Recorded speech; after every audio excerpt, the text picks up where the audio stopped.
Hello दोस्तों, स्वागत है हमारे नए वीडियो में। आज की वीडियो में हम लोग एक रोमांटिक ड्रामा मूवी को एक्सप्लेन करने वाले हैं। इस मूवी के शुरुआत में हम लोग एक ऐसी औरत को देखेंगे जिसके पति की मौत एक्सीडेंट में हो जाती है। अब वो औरत बिल्कुल अकेली थी, इसलिए उसके आसपास के सारे लोग उसे पाने के लिए उस पर डोरे डालना शुरू करते हैं। लेकिन इसी बीच वो औरत ये जानती है कि उसके पति के ऊपर बहुत सारा कर्ज था। उस कर्ज को चुकाने के लिए उसे अपनी सारी प्रॉपर्टी बेचनी पड़ती है। अब वो औरत अपना घर चलाने के लिए किसी अमीर आदमी को फंसाना चाहती है, इसलिए वो शहर के सारे अमीर लोगों से अपनी बोली लगाने के लिए कहती है और जो भी इस लॉटरी को जीतेगा उसे ये औरत मिल जाएगी। अब शहर के सारे लोग इस लॉटरी को खेलने के लिए यहाँ आते हैं। इसके बाद क्या होता है ये हम लोग आगे इस वीडियो में देखेंगे। तो चलिए इस मूवी को शुरू करते हैं। इस मूवी की शुरुआत इटली से होती है। यहाँ हम लोग एक खूबसूरत औरत फ्रांसिस्का को देखते हैं। एक रात को उसे ये खबर मिलती है उसके पति की मौत एक्सीडेंट में हो गई है। फ्रांसिस्का भी बहुत परेशान थी। इस वक्त उसका दोस्त और वकील शहजाद उसके साथ था। अब ये लोग हॉस्पिटल पहुंचते हैं। इसके बाद जब फ्रांसिस्का अपने पति के पास में जाती है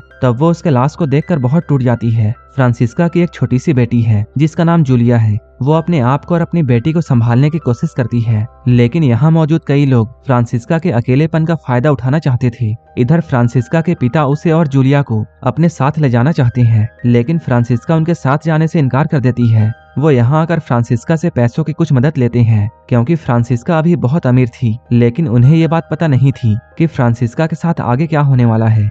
शहजाद जो कि उसका वकील है, वो फ्रांसिस्का को एक दिन बताता है, तुम्हारा पति सिर्फ पैसों का दिखावा करता था, वो तो कर्ज में डूबा हुआ था और उसका कर्ज करोड़ों में था, जो कि अब फ्रांसिस्का के सर में आ गया था। उसके पति के नाम से जो लाइफ इंश्योरेंस था वो भी 6 महीने पहले बंद करवा दिया गया था। वकील का ये कहना था उसे ये सारा कर्ज चुकाने के लिए अपना घर छोड़कर सभी कुछ बेचना होगा। इन सभी चीजों को बेचकर वो कर्ज तो चुका लेगी, लेकिन अब भी उसे घर चलाने के लिए बहुत सारे पैसों की जरूरत है। फ्रांसिस्का अपने दोस्त क्रिस्टीना से मिलने के लिए जाती है, जो कि उसे नौकरी पर रखने के लिए तैयार हो जाती है। अब फ्रांसिस्का क्रिस्टीना की दुकान में काम करने लगती है। इन दुकानों में खरीदारी करने के लिए फ्रांसिस्का कई बार आया करती थी, लेकिन आज इन्हीं दुकानों में वो काम कर रही है और ये बात उसके दोस्तों को अच्छी नहीं लगती है। एक दिन उस दुकान का मैनेजर फ्रांसिस्का को अकेले देखकर उसकी इज्जत लूटने की कोशिश करता है। फ्रांसिस्का को इस बात से बहुत गुस्सा आता है और वो इस नौकरी को छोड़ देती है। अब मजबूरी में उसे अपनी यॉट भी बेचनी पड़ती है। उस यॉट को शहजाद ने ही खरीदा था। जैसे जैसे फ्रांसिस्का के पास पैसे खत्म होते गए वो घर के सामानों को बेचती गई। उसकी हालत को देखकर सभी लोग उस पर तरस खाते थे, लेकिन कोई भी उसकी मदद नहीं कर रहा था। एक दिन फ्रांसिस्का ये फैसला करती है कि वो अपने कपड़ों और गहनों का नीलामी करेगी और इस नीलामी की तैयारी शुरू की जाती है। यहाँ बहुत से अमीर लोग आए थे जो कि इस नीलामी में हिस्सा लेना चाहते हैं। फ्रांसिस्का यहाँ अपना सारा कुछ बेच देती है। एक बहुत ही अमीर आदमी फ्रांसिस्का से मिलने के लिए आता है। इसके बाद वो आदमी फ्रांसिस्का को अपने साथ रेस्टोरेंट ले गया। शहजाद ने उस आदमी को यहाँ भेजा था। वो आदमी फ्रांसिस्का से यहाँ ये कहता है वो बहुत अकेला है, उसके बच्चे और पत्नी रोम में है। वो चाहता है कि फ्रांसिस्का उसके साथ अफेयर में आ जाए, जिसके बदले में वो हर महीने फ्रांसिस्का को बहुत सारे पैसे देगा। यही बात उसने शहजाद से भी कही थी, लेकिन फ्रांसिस्का उस आदमी की शर्तों को नहीं मानती है और वो उसके ऑफर को ठुकराती है। फ्रांसिस्का अब जान चुकी थी कि उसे पैसों के बिना बहुत तकलीफ होने वाली है, इसलिए वो दोबारा शादी करने का फैसला करती है। एक रात फ्रांसिस्का की मुलाकात एक बहुत ही रईस आदमी से होती है। अगर इस आदमी के साथ फ्रांसिस्का रहती है तब वो अपनी लाइफ रानी की तरह गुजार सकती है, लेकिन जैसे ही फ्रांसिस्का उस आदमी के बुढ़ापे के बारे में जानती है वो तुरंत यहाँ से भाग जाती है और अपने दोस्तों के पास जाकर इस बात का बहुत मजाक उड़ाती है। फ्रांसिस्का को यहाँ यह पता चलता है कि उसके कपड़ों को उसकी दोस्त कार्ला ने ही खरीदी है। तब उसे ये एहसास होता है कि उसका कोई भी अपना नहीं है। अब फ्रांसिस्का कार्ला से बदला लेना चाहती है, इसलिए वो कार्ला के पति सैंड्रो को अपने घर बुलाती है और वो उसके साथ अपना अफेयर शुरू करती है। वो सैंड्रो को अपनी बातों में फंसाकर उससे अपने वही कपड़े मांगती है। सैंड्रो पहले तो इनकार करता है, लेकिन जब फ्रांसिस्का कहती है अगर वो उसकी बात नहीं मानता है तब वो ये सब सारा कुछ कार्ला को बता देगी। इसके बाद अगले ही दिन सैंड्रो फ्रांसिस्का के घर में वो कपड़े भिजवाता है। सैंड्रो के भेजे हुए कोट को बेचकर फ्रांसिस्का ये समझ चुकी थी कि वो अपने खूबसूरती का इस्तेमाल करके बहुत सारे पैसे कमा सकती है। धीरे धीरे वो अपने सारे कर्ज चुकाना शुरू करती है। वो उन्हीं पैसों से जूलिया की स्कूल फीस भी देती है और अपने लिए एक नई गाड़ी भी खरीदती है। एक दिन कार्ला उसके पास आती है। वो कहती है जो कोट उसे सैंड्रो ने दिया था उसके किस्तें चुकाना अभी भी बाकी है। तब फ्रांसिस्का कहती है उसने उस कोट को बेच दिया है। इस बात से कार्ला को बहुत गुस्सा आता है। वो कहती है उसके अपने पति की तरह ही फ्रांसिस्का का पति भी उसे धोखा दे रहा था। तुम्हारे पति मॉरिजियो का एक कमीला नाम की औरत से अफेयर था और जिस रात मॉरिजियो का एक्सीडेंट हुआ था वो उस रात कमीला के साथ था। अपने पति के बारे में ये सच जानकर फ्रांसिस्का बहुत अपसेट होती है। इसके बाद वो अगले ही दिन कमीला से मिलने के लिए जाती है। कमीला यहाँ उसे सब कुछ सच कहती है। वो बताती है उसने मॉरिजियो को तुम्हारे और मेरे में किसी एक को चुनने के लिए कहा था, लेकिन मॉरिजियो फ्रांसिस्का को चुनने वाला था। कमीला यहाँ फ्रांसिस्का को देखकर उसकी खूबसूरती की तारीफ करती है। अब फ्रांसिस्का के पास पैसे कमाने का जरिया नहीं था, इसलिए वो एक प्लान बनाती है। वो कहती है वो एक लॉटरी रखेगी और उस लॉटरी को जो भी जीतेगा उसे मैं मिलूंगी। इसलिए वो शहजार से ये कहती है उसे पैसों की सख्त जरूरत है और इसमें ये लॉटरी का खेल उसकी मदद कर सकता है। शहजार इसके लिए तैयार नहीं था, क्योंकि लॉटरी का इनाम फ्रांसिस्का खुद होगी। सभी लोग ये जानते हैं कि फ्रांसिस्का को कई मर्द पाना चाहते हैं और कई लोग उसकी खूबसूरती के दीवाने हैं, लेकिन सभी लोग सिर्फ उसकी खूबसूरती को चाहते हैं। कोई भी उसे और उसकी बेटी को अपनाना नहीं चाहता है। शहजार को ऐसा डर था कि इस तरह के कारनामे करने से फ्रांसिस्का बदनाम हो जाएगी, लेकिन फ्रांसिस्का को कोई भी डर नहीं था, क्योंकि मॉरिजियो के अफेयर के बारे में सारी दुनिया जानती थी और अब भी सारे लोग उसकी इज्जत करते हैं। वो शहजार से कहती है उसे ये बात कई अमीरों तक पहुंचानी है, जिससे वो लोग मेरे लॉटरी के गेम में शामिल हो सके। अब जल्द ही इस कंपटीशन की तैयारी शुरू कर दी जाती है। एक रात शहजार फ्रांसिस्का को लेकर एक पार्टी में जाता है। यहाँ खेल में हिस्सा लेने वाले रईस लोग मौजूद थे। उनमें से एक आदमी था एनरिको। पार्टी से आते हुए शहजार ये बताता है इस खेल में शामिल होने के लिए कई लोग मान गए हैं। उनमें से कई मर्द हैं और एक औरत है। गेम के रूल के मुताबिक हर एक प्लेयर को 100 मिलियन देने होंगे और जो भी इसके बाद लॉटरी जीतेगा फ्रांसिस्का उसके साथ बिना किसी शर्त के पूरे 4 साल उसके साथ रहेगी।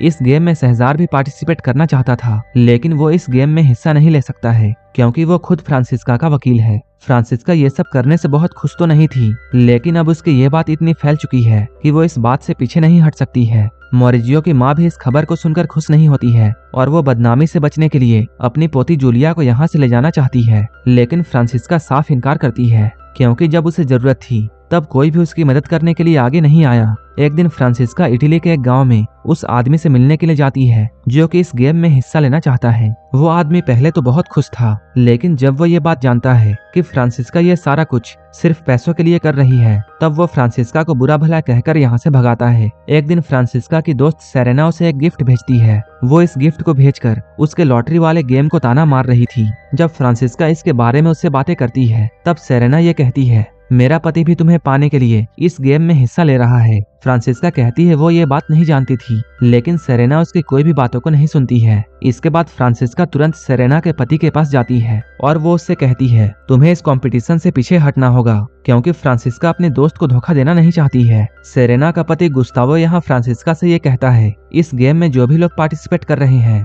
वो सभी लोग तुम्हारे पति के दोस्त हैं। ये सुनकर फ्रांसिस्का बहुत हैरान थी। एक दिन फ्रांसिस्का को ये पता चलता है इस कंपटीशन में मॉरिजियो की गर्लफ्रेंड कमीला ने भी हिस्सा लिया है। तब वो परेशान होकर शहजार से ये कहती है अब उसे सभी के पैसे लौटाने होंगे और इस लॉटरी के खेल को हमेशा के लिए बंद करना होगा। फ्रांसिस्का को अपनी गलती का एहसास हो गया था। उसे ये सब करके अब बहुत बुरा लग रहा था।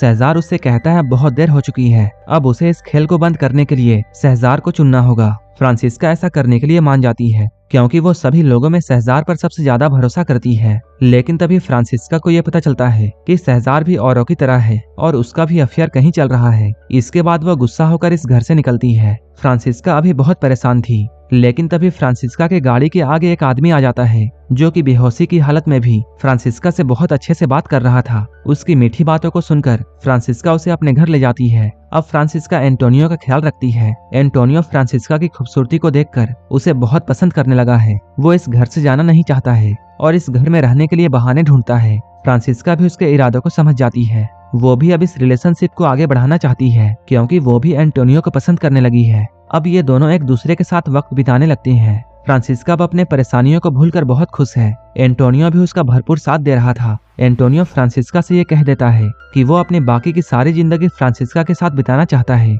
लेकिन फ्रांसिस्का उसके साथ डेट पर जाने से इनकार कर देती है। लेकिन इनकार करने के बाद भी वो हर वक्त एंटोनियो के बारे में ही सोच रही थी। एक बार जब फ्रांसिस्का उस अमीर आदमी एनरिको के साथ में बाहर होती है, तभी यहाँ पर एंटोनियो आ जाता है। एंटोनियो यहाँ आकर एनरिको के सामने ये कहता है वो और फ्रांसिस्का एक दूसरे से प्यार करते हैं। ये सुनकर एनरिको को बहुत गुस्सा आता है। फ्रांसिस्का उसे यहाँ से भगाने की कोशिश करती है, लेकिन एंटोनियो ने बात को और बिगाड़ दी।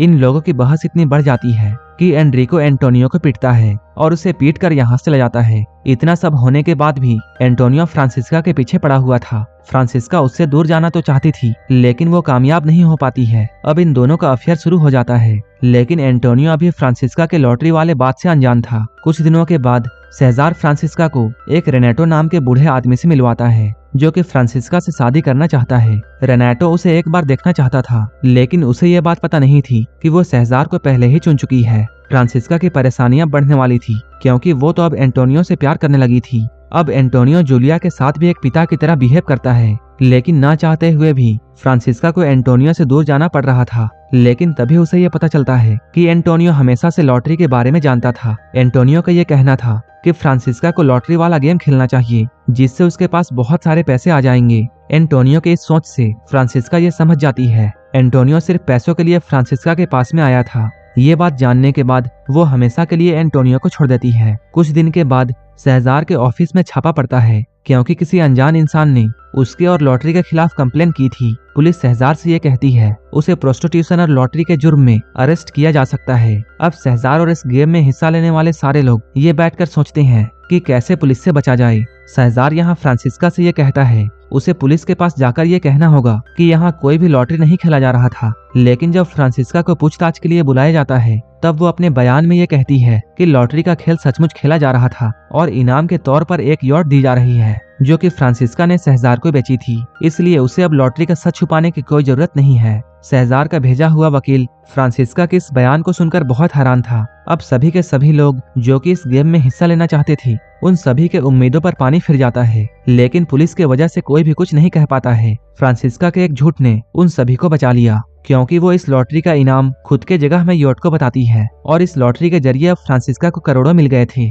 अब लॉटरी का खेल भी खत्म हो जाता है। पुलिस को भेजे हुए कंप्लेन के वजह से फ्रांसिस्का बदनामी से बच जाती है और ये करोड़ों के पैसे लेकर फ्रांसिस्का इस देश को छोड़कर जाने लगती है। लेकिन ये बात कोई नहीं जानता था कि पुलिस को लॉटरी के बारे में बताने वाला कोई और नहीं बल्कि फ्रांसिस्का थी। ये मूवी यहीं पर खत्म हो जाती है। इसी तरह की मूवीज के लिए आप हमें टेलीग्राम और इंस्टाग्राम पर फॉलो कर सकते हैं, जिसका लिंक डिस्क्रिप्शन में दिया हुआ है। अगर मूवी अच्छी लगी हो तो एक लाइक जरूर कर देना और ऐसे ही वीडियोस के लिए मेरे चैनल जरूर सब्सक्राइब कर लेना। तो मिलते हैं हमारे नेक्स्ट वीडियो में।